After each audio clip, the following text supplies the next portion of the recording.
How can you show someone that you're open to disagreement? For example, perhaps you're open to disagreement on political issues or religious issues, and you enjoy having conversations across difference where you both learn from each other. Maybe you've had really good experiences talking across difference, learning about a different perspective, and just being comfortable being in a friendship where you disagree but still respect each other. It's a delicious thing if you can make it happen. The question is, how do you convey to someone that you're open to disagreement? And it's a tricky thing because nowadays a lot of people have really bad experiences with disagreement, especially in the online space. So what can you do to convey to someone that you truly are open to hearing their viewpoint even when you disagree with it? My first tip here is to set people's fears to rest. And a lot of people's fears have to do with how they will be seen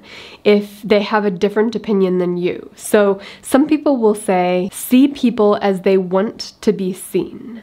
They want to be seen as people who care about the world, who have good values, who are smart, all of that kind of stuff. If you can convey to people that you see them with respect, that you see the best in them, and that you're committed to seeing them in a positive light, even through disagreement. If you can do that, people will feel much more comfortable in conversation with you. So the common fears to be aware of are fears that they will be perceived negatively, fears that they will be disrespected, fears that they will be misunderstood or taken out of context. All of those are pretty rational fears if you've spent any time online. This kind of stuff happens constantly online, which is why people back away from disagreement. They just don't want to risk that kind of thing. And if you convey to people that you respect people even if you disagree with them, that will put people at ease.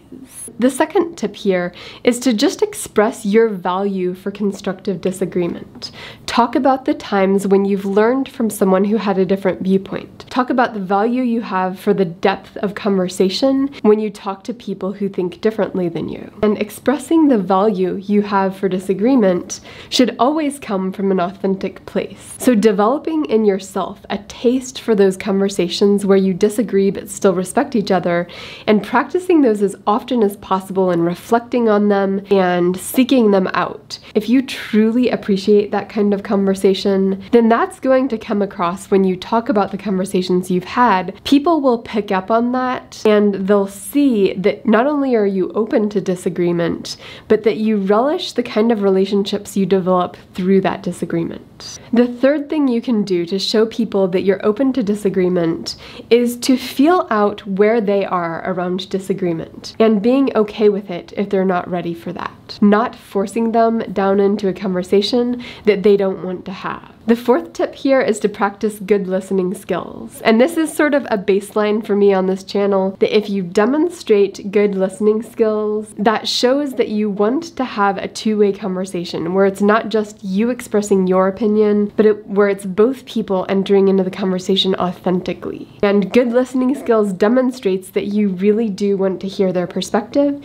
even if it's different from yours, and maybe especially if it's different from yours. The fifth tip is to demonstrate respect for their perspective while they're sharing it. So this is sort of after they've already realized you're open to disagreement, after you've started the conversation, offering that respect, that validation of them in the middle of that disagreement demonstrates that you continue to be open. Practice using phrases like, that's not something I agree with, but I appreciate the place where it's coming from. I appreciate the value you place on hard work, freedom, equity, all of these. The sixth tip also happens once the conversation has already begun, and that is to be aware of where that person is emotionally. So for everyone, there's going to be topics that are much harder for them to talk about, and you can't always predict what those topics are going to be.